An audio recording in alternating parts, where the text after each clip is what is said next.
Вон тут. Браток, тормози. Поговорить надо. Отойдем в сторонку. Пошли.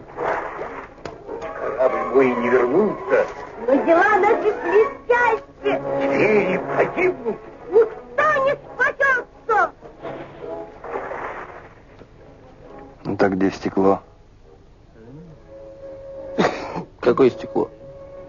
Что ты дурака валяешь? Люди ждут. Ребята, я вас не знаю. Что вам нужно? Стекло нужно. Для окон? Ты чего трешь? Через 10 минут, чтобы стекло было здесь. А нет, значит, будем разговаривать по-другому. А как по-другому? Ладно, хорош порожняка гонять. Ага. Оба.